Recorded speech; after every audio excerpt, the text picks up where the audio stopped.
What is going on, guys? Chip here. Welcome back to another Pokemon TCG video, and today I'm joined by a very special guest, two-time Portuguese National Champion, runner-up at the World Championships, top 4 at the World Championships, and also 2012 World Champion, coming off of a top 4 finish at the North American International Championships. Igor Costa, how's it going, man? Thanks for joining me today. Hi, thanks for having me. Yeah, absolutely. Go ahead. What's up? No, go ahead. So Igor did do a video on his own channel talking about the deck, talked about some of his matchups at the International Championships. I will leave a link to that in the description. You guys should definitely check that out. I just watched it myself, so definitely go give that a look. Also, make sure you subscribe to Igor, all that stuff on his YouTube channel. So yeah, we're going to just talk a minute here about the Decidueye Tapu Koko Espeon Ninetales deck. It's a lot of Pokemon to put in the title, but we're just going to talk about it for a minute, sort of the decision process leading up to the tournament, what made you decide the deck, all that stuff.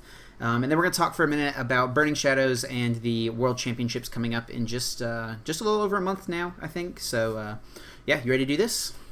Yeah, let's go. All right, man. So, leading up to the International Championships, I assume that a lot of your decision-making on the deck you were going to play came off of the Mexico City Regionals Origin Special Event, based on the decks that you saw were popular at those events. What were the big decks you were expecting going into the International Championships? Mostly Zork and Espeon Garbodor. Sure. Were the big two. And Yeah. then behind that, we had a lot of Decidueye because I went to a special event in Origins and there was a lot of Decidueye there. And there was Bees was kind of dying at that point because everyone was playing the Oricorio. Right. But yeah, there was also Greninja, it was getting some hype because of Zoroark. Right. Yeah, for sure. And it seems like Decidueye has pretty good matchups against most of the things you just mentioned there as well. So was this kind of a deck you thought of from the beginning in your testing process, or what were some of the other decks you had tested? And what led you to the decision that this was the play for the NAIC? So I tried Garbodor, and I felt like that deck was kind of a hit or miss, where sometimes you really, really need a KO with a choice band or just getting an energy. And if you miss at those important times, you kind of lose the game there. And I had that happen to me a lot. So I kind of decided I didn't feel comfortable with a deck like this. Same goes for Greninja. Sometimes if you don't get the turn 2 energy, or if you don't get the turn 2 Frogadier or something, you just kind of lose the game there. You know what I mean? Yeah, absolutely.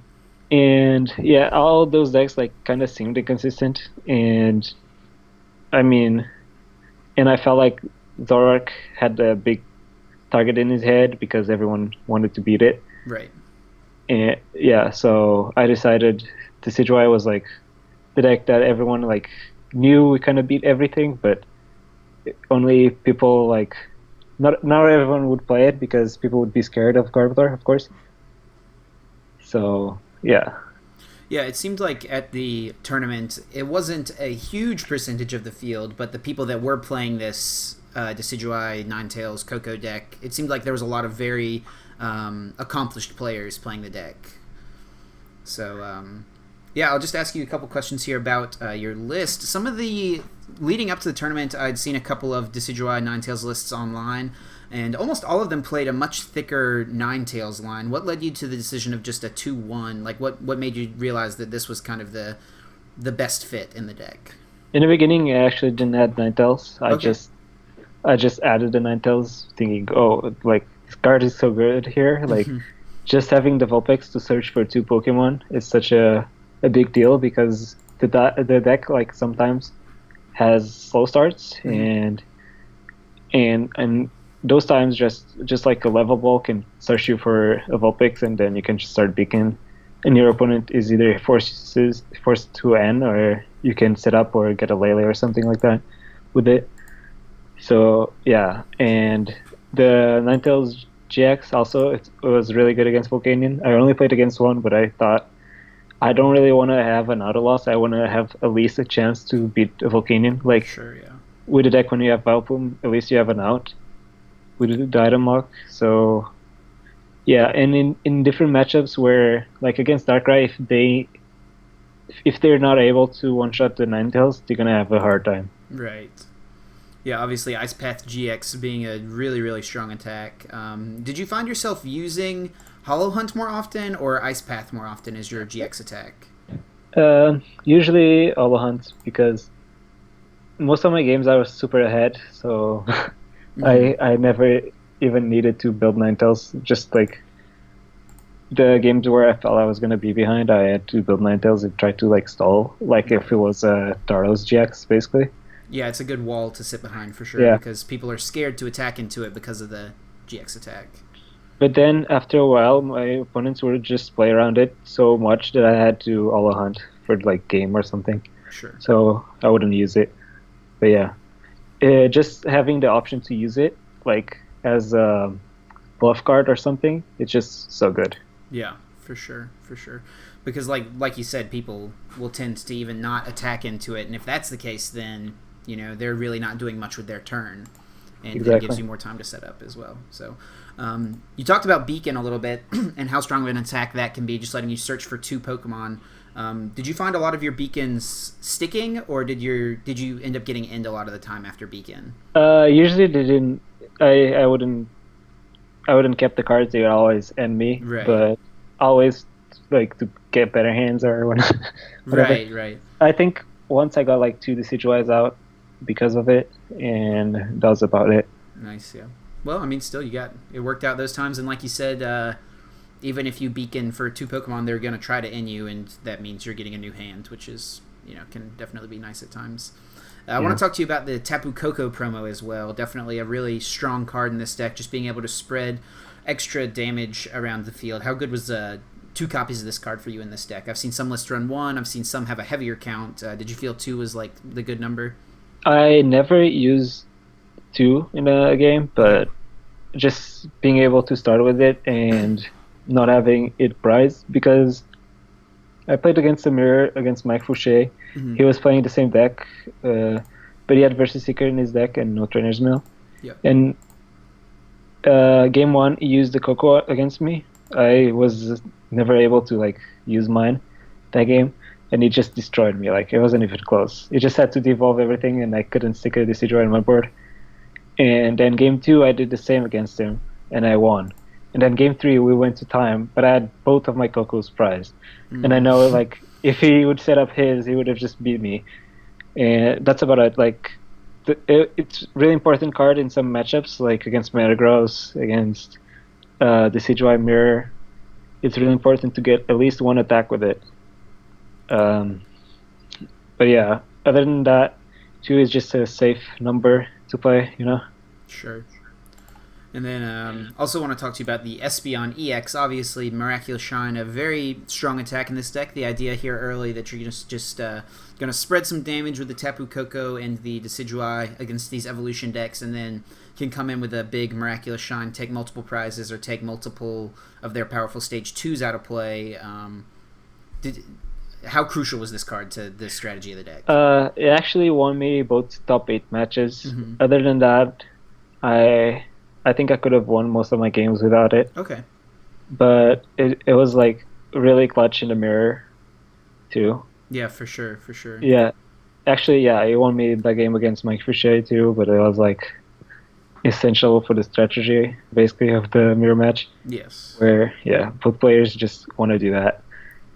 And it's like it's the key of the deck basically. If you want to beat the stage 2 decks, like, that card is just amazing. Mm-hmm. Yeah, being definitely. able to like taking 190 HP off of Metagross or something. Yeah. Just makes it much easier to deal with than as opposed to having to actually attack into it with something like a Razor Leaf. But Yep. But yeah, also one other thing I wanted to ask you about is only 1 copy of Tapu Lele. It's a much lower count than we saw in, I think, every other top 8 list besides the Greninja deck in top 8. What led you to choose just 1 copy of this card? I usually actually like to play 3 Lele in every deck, Mm-hmm. but Decidueye is a deck like you need to bench so much stuff. Right. And I felt like more of a need to bench my Shamans early than the need to get a spotter, because I just wanted to draw through my deck, and usually I would have at least one supporter in the beginning of the game.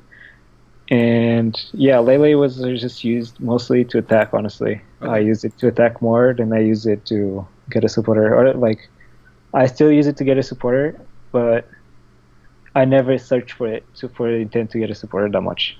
Right. It just ended I up don't know. being a strong attacker for you in a lot of instances. Yeah, exactly. And Okay. yeah, Yeah, go ahead. Sorry.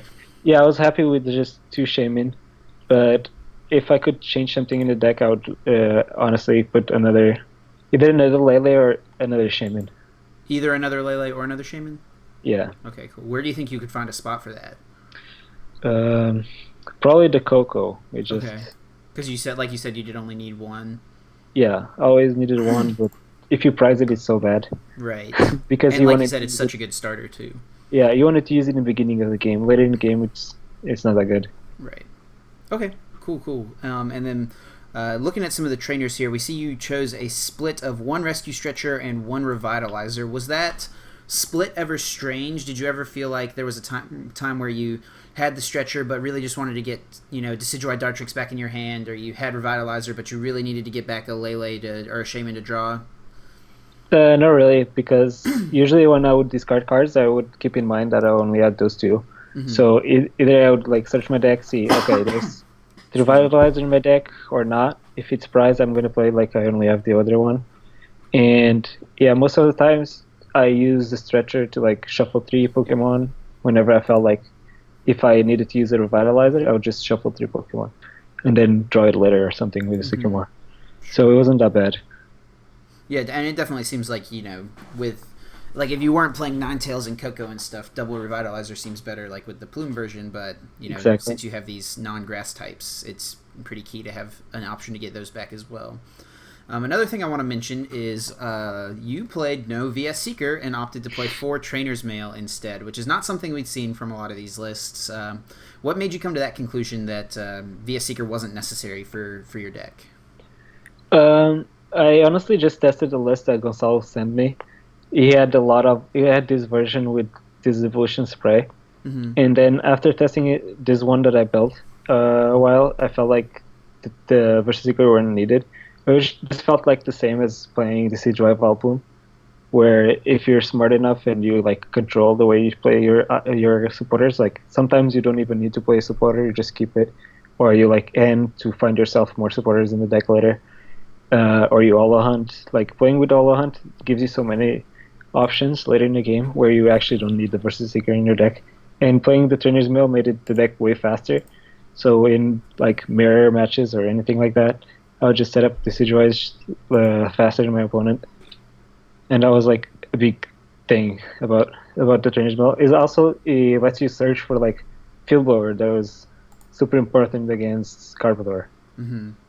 Yeah, Yeah, definitely. And also finding like Force of Giant Plants, which is such a key part to your early turns. exactly. So yeah, I mean overall like you can't be complain about the list too much because it obviously got you to a top 4 finish. But looking back at it now, is there anything you would have changed for it at the tournament?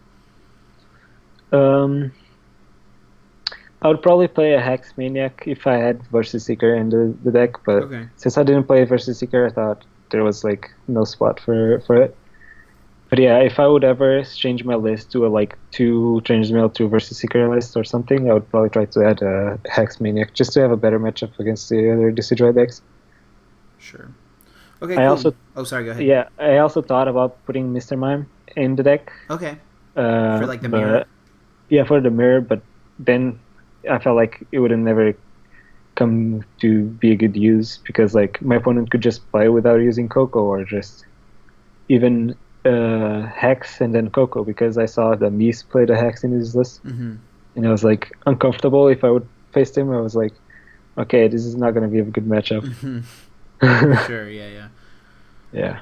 Okay, cool. So we'll take a second here. Like I said, guys, Igor did do a tournament report over on his channel, so he talks about some of his Swiss rounds and stuff in that. But I just want to talk about really quickly top 8. Going into top 8, you were paired against Gustavo, if I'm not mistaken. Isn't that right? Yeah. So Yeah. playing Alolan Ninetales, probably not a deck you were expecting to play against coming into the tournament, yeah?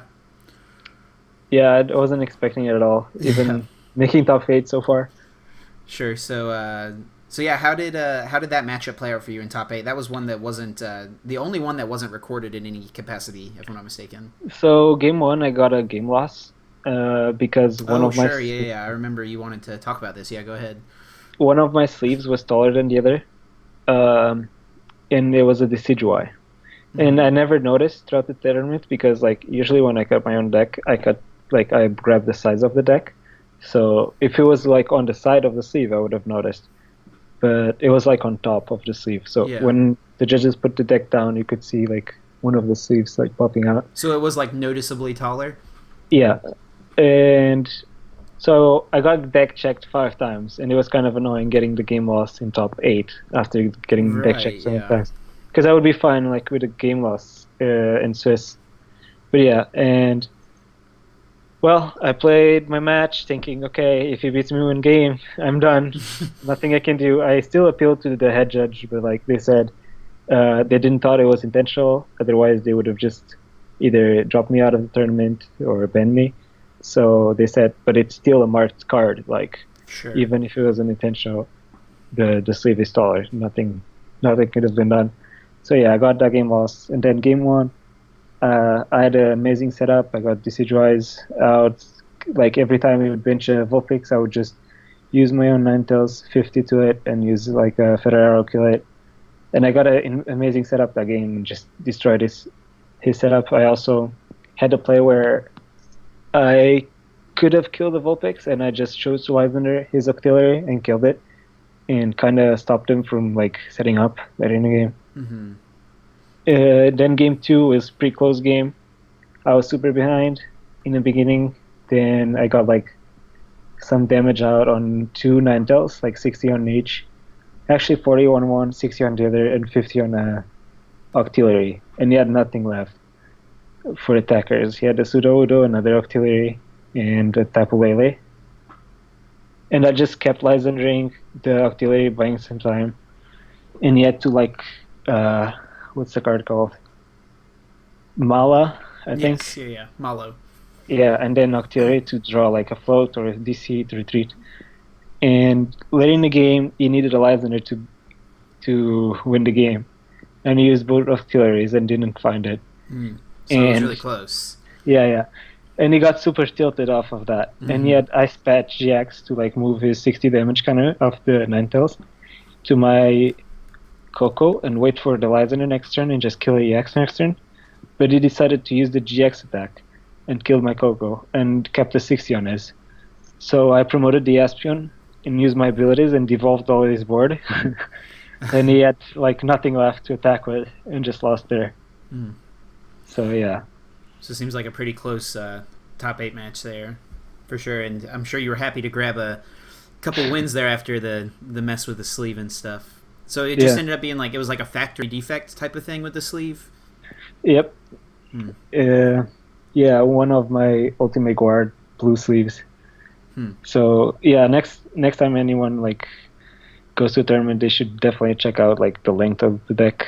Yeah. It seems like kind of a strange error to have, but it makes sense, I guess. Yeah, I never had that happen. Honestly. Yeah. So moving on into top 4, you got to feel pretty good, getting past top 8 with a game loss, like we talked about. So top 4, you're playing on the main stage versus John Kettler, a mirror match, but he plays Vileplume and you do not. How does that matchup, from your testing, how did that normally play out, and then how did the game play out compared to? Honestly, I felt pretty comfortable when we played in Swiss. He kind of like built a Vileplume, and that was like my winning strategy was to keep the Vileplume in the active. Like you guys saw on stream, you never build a Vileplume, and all the commentators are like, "Oh, Kettler prize too oddish. You can't build a Vileplume." But actually, if you built the Vileplume, it was going to be better for me because I would just slide under the Vileplume. Then I can promote my Ninetales and deal 50 plus my Decidueyes. I'm putting way more damage than he is on the bench, and the only way he has to get it out the active is one Olympia. And when we played in Swiss, he actually got me with that one Olympia. But now that I knew he had it in the deck, it was going to be way harder for him to like pull it out. Yeah, so, for sure. Yeah, but it never built the Vileplume, so I was never able to like trap it in the active and just use Ninetales to snipe. So do you think the matchup gets a lot harder at that point if the Decidueye Vileplume player decides not to go for Vileplume? Yeah, I think so. Okay, even though you have, like, it seems like Espeon would put in a lot of work in that matchup specifically. Yeah, it does, but like, the Espeon is gonna be super clutch later in the game. Mm-hmm. But as long as you get damage out, in like game 1, I never got more than one Decidueye out, so I was never able to like spread my damage. Yeah. And yeah. And another thing is, like, if he wants to build Vileplume, he has to build it with the Floatstone, and then it's gonna be okay, and it's gonna be hard for me to find my Espeon if he builds Vileplume with the Floatstone. Sure, because you have no way to remove you can't execute your strategy of Lysandering the Vileplume since it's got a Floatstone on it, and you don't have like a Hex Maniac in the deck. Yeah, and finding the Espeon under Trainer Lock is like almost impossible. Sure. Yeah. Especially, like, if you've had to use a lot of your draw supporters in setup, it's just kind of like blind luck if you happen to draw into it. Yeah. Even off of an Inn or a Sycamore or something. So yeah, cool. And then obviously top 4, ended a little unfortunately. You got game 2 off of him, but then kind of just really dead drew pretty poorly in game 3. Had the deck bricked on you like that at any point throughout the tournament, or was that kind of the first time? It kind of did, but I had Vulpix at least to like right or some basically. But that one I didn't have anything to do.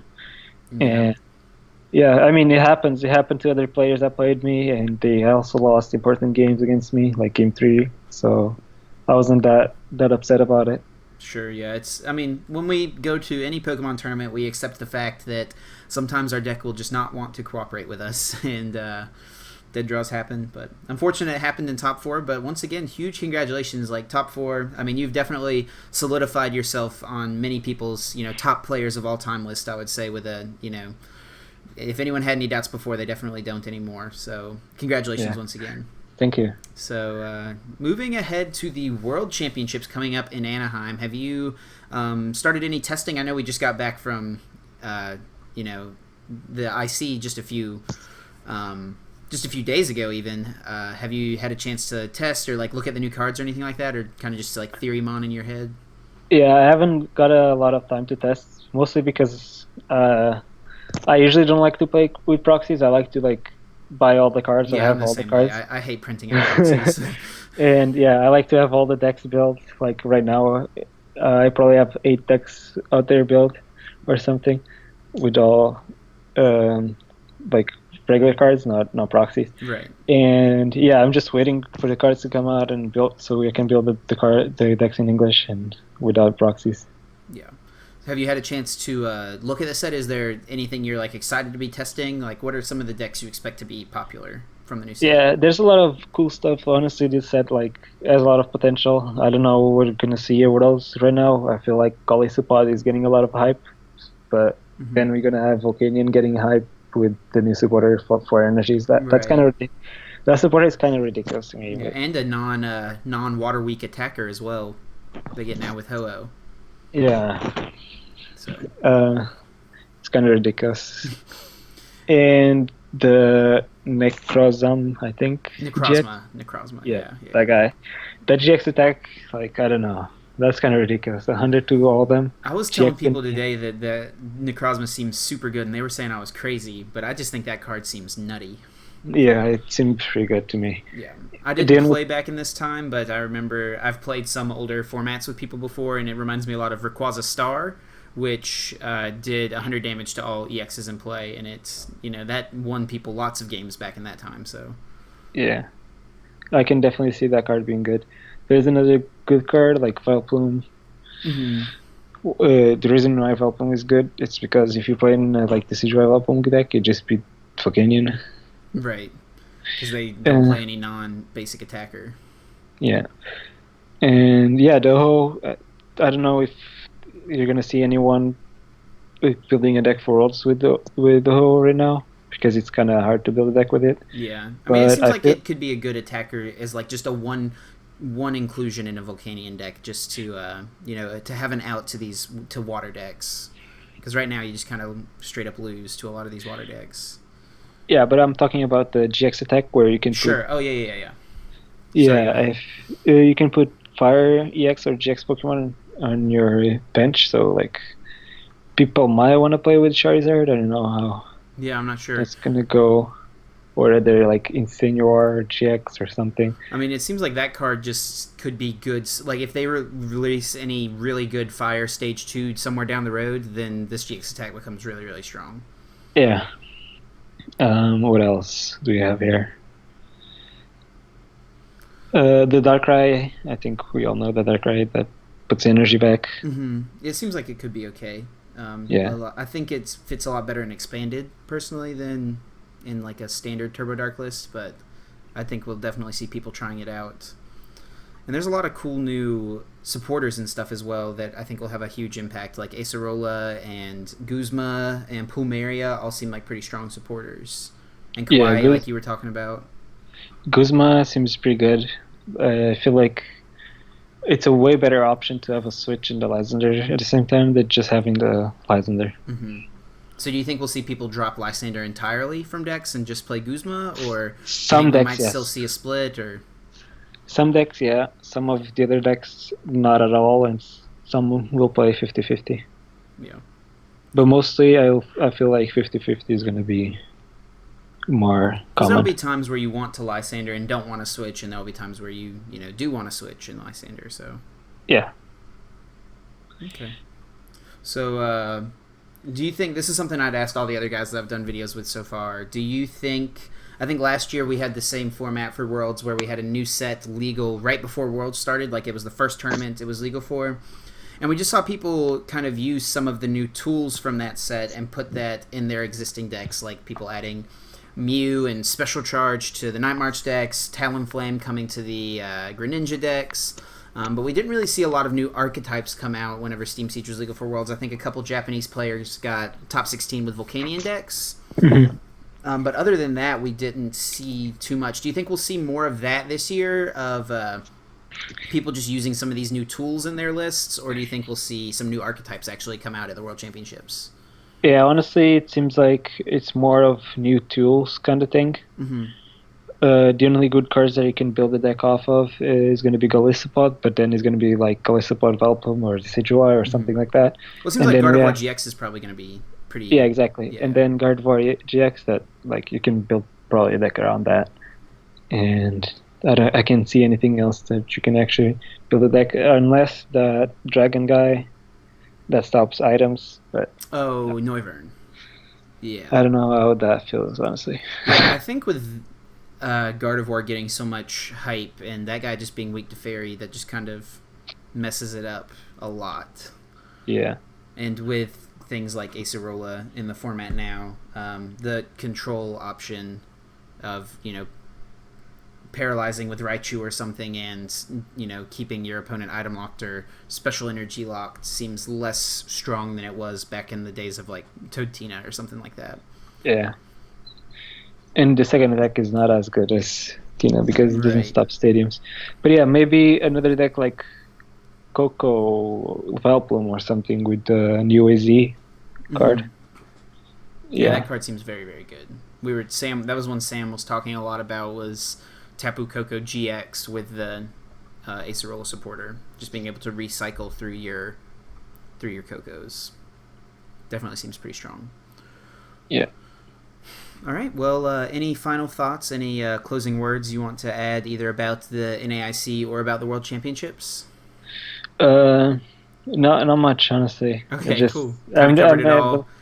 Yeah, I'm excited to go to Worlds. Honestly, it's gonna be fun. Yeah, I'm pumped about it too. It'll be a good time.